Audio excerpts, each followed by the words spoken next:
2025년 연말 원 달러 환율이 1,500원에 육박했습니다. 한국은 경상수지 흑자 국가인데도 말이죠. 같은 시기 일본 엔화는 35년 만에 최저 수준을 헤매고 있는 상황이고요. 그런데 더 이상한 일이 있습니다.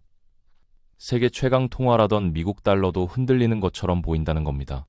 1973년 오일 쇼크 이후 52년 만에 상반기 최대 낙폭을 기록했거든요.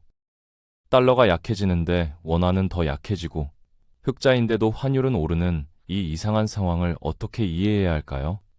오늘은 이 복잡한 퍼즐을 하나씩 풀어보겠습니다. 먼저 많은 분들이 갖고 계신 오해부터 짚고 넘어가야 합니다. 경상수지가 흑자인데 왜 환율이 오르느냐는 질문 말이죠. 사실 이 질문 자체가 환율을 너무 단순하게 보는 시각에서 나온 겁니다. 환율은 무역 수지만으로 결정되지 않습니다. 오히려 요즘 같은 시기에는 자본의 흐름이 훨씬 더 큰 영향을 미치거든요. 한국이 수출로 벌어들인 달러가 많다고 해봅시다. 그런데 그 달러를 국내로 가져와서 원화로 바꾸지 않으면 어떻게 될까요? 환율에는 아무 영향이 없습니다. 요즘 한국 기업들은 달러를 벌어도 굳이 원화로 환전하지 않는 경향이 있습니다. 해외 투자 기회가 많고 달러를 보유하는 게 유리하다고 판단하기 때문이죠. 여기에 개인 투자자들의 해외 주식 투자 열풍까지 더해집니다. 미국 빅테크 기업들의 성장 기대가 크니까 한국 투자자들이 달러를 사서 미국 주식시장으로 향하는 겁니다. 결국 달러가 부족해서가 아니라 달러를 가지고 있으려는 수요와 해외 자산을 사려는 수요가 커지면서 원화 약세 압력이 생기는 구조입니다. 환율은 실물 경제인 무역만의 가격이 아니라 금융시장의 자본 흐름까지 반영하는 가격이라는 사실을 이해해야 합니다. 문제는 달러가 없느냐가 아니라 달러를 누가 얼마나 오래 들고 있으려 하느냐인 셈이죠. 그럼 달러 자체는 정말 위기일까요? 2025년 상반기 달러 지수가 급락하면서 많은 사람들이 달러의 시대가 끝났다고 말했습니다. 실제로 몇 가지 우려스러운 신호들이 있었죠. 위기 상황에서 안전자산으로 가던 달러의 전통적 패턴이 깨진 것처럼 보이는 순간도 있었습니다. 세계 중앙은행들의 설문조사에서는 절반이 달러 보유를 줄이고 금 보유를 늘리겠다고 답했습니다.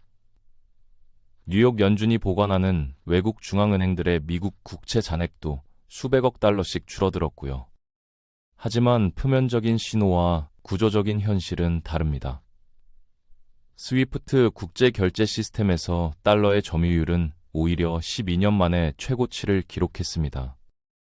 전체 결제의 49%가 달러로 이뤄지는데 같은 기간 유로는 39%에서 21%로 폭락했거든요.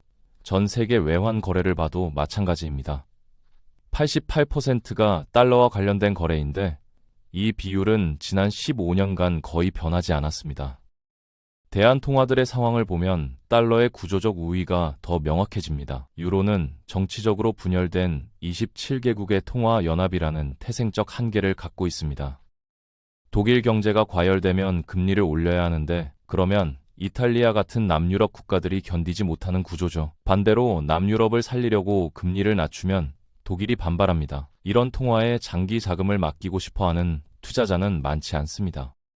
중국 위안화는 자본 통제라는 근본적인 문제를 안고 있습니다. 중국인이 해외로 보낼 수 있는 돈은 연간 5만 달러로 제한돼 있고 외국인 투자자가 중국에서 돈을 빼내려면 정부 승인이 필요한 경우도 있습니다. 기축통화의 핵심은 자유로운 이동성인데 위안화는 이 조건을 충족하지 못하죠.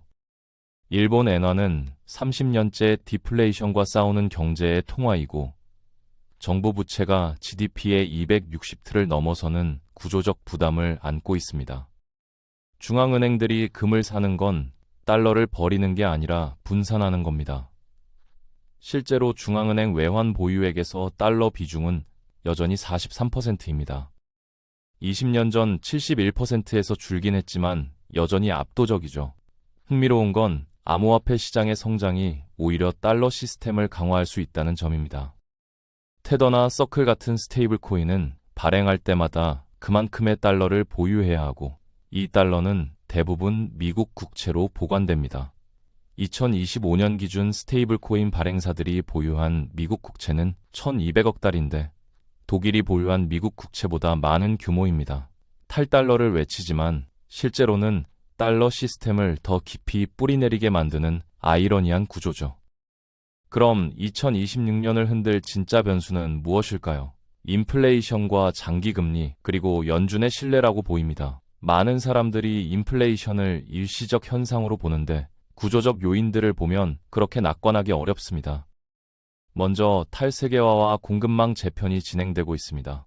과거에는 가장 싼 곳에 공장을 짓고 가장 싼 노동력을 써서 물건을 만들었죠. 그런데 미중 갈등으로 공급망이 분리되면서 각국이 비용이 들더라도 자국 내에서 생산하려는 움직임이 커지고 있습니다. 효율은 떨어지고 비용은 올라가는 구조입니다. 기후위기는 더 장기적인 구조 요인입니다. 식량 가격과 물 가격은 앞으로 구조적으로 상승할 수밖에 없습니다. 인구 구조 변화도 무시할 수 없죠. 생산 가능 인구가 감소하면 노동력이 줄어들고 임금 상승 압력이 커집니다. 동시에 저축하던 세대가 은퇴하면서 저축을 헐어 소비하기 시작하면 자금 공급은 줄어드는데 수요는 유지되는 상황이 만들어집니다. 이 세 가지 요인이 겹치면 물가가 낮아지던 시대가 끝나고 조금씩 높아지는 국면으로 넘어갈 수 있습니다. 여기서 장기금리 얘기를 꼭 해야 합니다. 많은 분들이 연준이 기준금리를 내리면 모든 금리가 내려간다고 생각하시는데 장기금리는 다릅니다. 10년물이나 30년물 국채금리는 오늘 기준금리가 뭐냐보다 향후 10년에서 30년 동안의 평균 성장률과 평균 물가가 어떨 것 같으냐는 기대를 반영하거든요.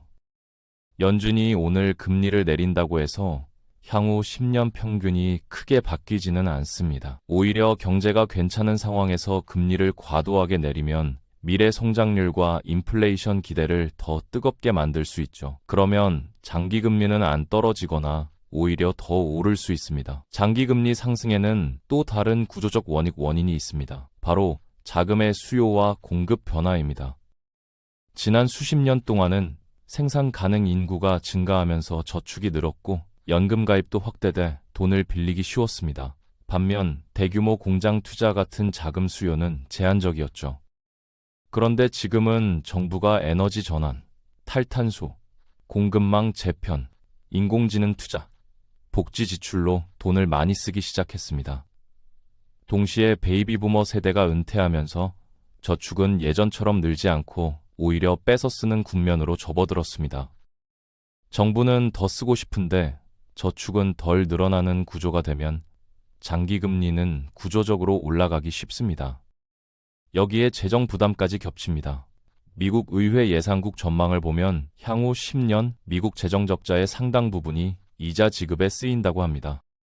생산적인 곳이 아니라 이자를 갚는 데 재정이 쓰이는 구조죠. 만기가 돌아올 때마다 더 높은 금리로 다시 빌려야 하니 부담은 계속 커집니다. 미국만이 아니라 이탈리아, 프랑스, 일본, 중국도 GDP 대비 정부 부채가 100%를 넘는 국면으로 들어가고 있습니다. 이 상황에서 연준의 독립성이 중요한 이유가 여기 있습니다. 연준 독립성은 단순히 정치적 이슈가 아니라 경제 변수입니다. 시장이 연준을 신뢰하면 기대 인플레이션이 안정되고 장기금리도 안정됩니다. 그런데 정치적 압박으로 통화 정책이 왜곡되면 시장은 연준의 말을 믿지 않게 됩니다. 기대 인플레이션이 튀고 장기금리가 급등하면서 비용이 훨씬 더 커지는 거죠. 그런데 여기서 한국 입장에서 중요한 질문이 나옵니다. 달러가 강하든 약하든 한국에는 어떤 의미일까요?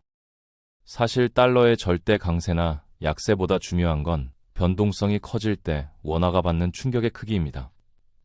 글로벌 유동성 스트레스가 커지면 주변부 통화는 중심부 통화보다 더 크게 흔들리는 경향이 있거든요.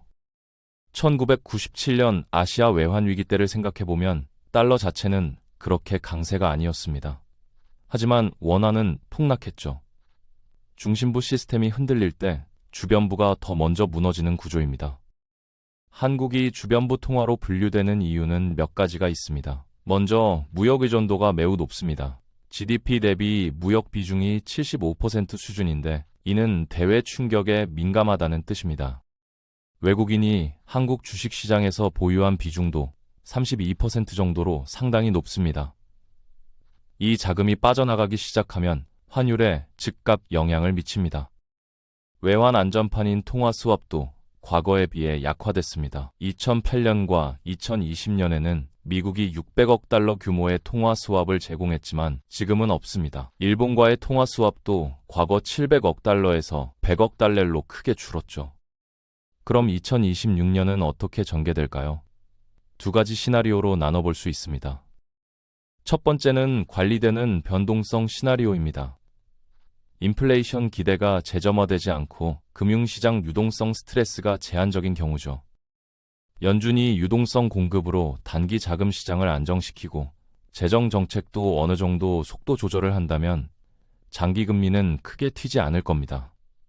새로 임명되는 연준 의장도 독립성을 유지하면서 시장의 신뢰를 얻는다면 변동성은 있어도 급격한 충격은 피할 수 있습니다.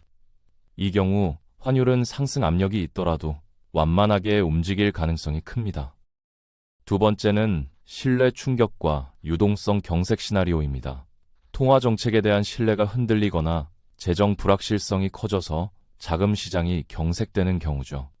2026년 5월 이후 새 연준 의장이 정치적 압박을 받아 과도하게 금리를 인하한다면 몇 달 후 인플레이션이 재점화될 수 있습니다. 관세 효과와 금리 인하가 겹치면 물가 상승률이 다시 4%를 넘어설 수도 있죠. 새 의장은 금리를 올려야 하는데 정치적으로 압박받아 동결한다면 시장은 연준의 독립성을 의심하기 시작할 겁니다. 이때 마침 재정도 폭발한다면 상황은 더 악화됩니다. 감세 정책으로 수조 달러의 부채가 추가되고 외국인 투자자들이 본격적으로 이탈하면 단기 자금 시장이 얼어붙을 수 있습니다. 이 경우 달러 지수는 급격히 하락할 수 있지만 역설적으로 원화는 더 큰 타격을 받을 수 있습니다. 글로벌 유동성 위기 때는 모든 신흥국 통화가 동반 붕괴하는 패턴이 반복되거든요. 달러 시스템이 흔들리면 가장 먼저 타격받는 건 주변부입니다. 그럼 개인은 어떻게 대응해야 할까요? 중요한 건 환율을 맞추는 게 아니라 가계 대차 대조표의 통화 분산입니다. 먼저 내 자산과 소득, 지출 중 달러와 연결된 항목이 무엇인지 점검해야 합니다. 해외 여행, 에너지 비용, 해외 직구 같은 지출은 환율 상승에 직접 영향을 받습니다. 반대로 해외 주식이나 달러 표시 자산을 보유하고 있다면 환율 상승이 자산 가치 상승으로 이어질 수 있죠. 달러 비중을 늘리라는 게 아니라 적절한 분산이 필요하다는 겁니다. 달러 기반 우량 자산을 일정 비중으로 보유하되 현금성 자산과 만기를 분산해서 변동성을 관리하는 게 중요합니다. 금도 고려할 만합니다. 세계 중앙은행들이 하는 행동을 개인도 따라가는 거죠. 다만 단순히 달러 현금을 쌓아두는 것보다는 미국 국채나 우량 자산으로 보유하는 게 더 나을 수 있습니다. 투자 자산이 한 통화, 한 국가, 한 섹터에 과도하게 몰려 있지는 않은지도 점검해야 합니다. 대출이 있다면 금리 변동에 얼마나 민감한지, 급격한 환율 상승 시 부담이 어느 정도 커지는지도 따져봐야 합니다. 무엇보다 중요한 건 공황에 빠지지 않는 겁니다. 환율이 오르면 모든 자산을 달러로 바꾸고 내리면 다시 원화로 돌아오는 식의 타이밍 게임은 개인에게 불리합니다. 대신 구조적 변화를 이해하고 그에 맞춰 포트폴리오를 설계하는 게 훨씬 현명합니다. 마지막으로 2026년을 관전할 때 주목해야 할 체크포인트 7가지를 정리해드리겠습니다. 첫째, 미국 인플레이션 지표의 방향입니다. 특히 서비스 물가와 임금 상승률을 봐야 합니다. 둘째, 10년물 국채 같은 장기금리의 추세와 변동성입니다. 급등하는지 안정되는지가 시장 신뢰의 바로미터죠. 셋째, 단기 자금 시장의 스트레스 신호입니다. 스프레드가 벌어지거나 유동성 지표가 악화되면 경고등이 켜지는 겁니다. 넷째, 연준 관련 신뢰 이슈입니다. 정책의 일관성과 커뮤니케이션이 시장을 안심시키는지 봐야 합니다. 다섯째, 글로벌 위험 선호 지표입니다. 주식시장 변동성과 신용 스프레드가 어떻게 움직이는지 관찰하면 자금의 흐름을 읽을 수 있습니다. 여섯째, 한국의 자본 흐름입니다.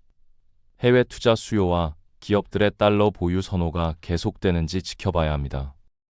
일곱째, 외환 완충 장치에 대한 논의입니다. 외환 보유액, 통화 스왑, 정책 당국의 메시지가 일관성 있게 나오는지 확인해야 합니다. 환율은 단순한 숫자가 아닙니다. 우리가 어떤 시스템 위에서 어떤 위험을 떠안고 있는지 보여주는 가격입니다.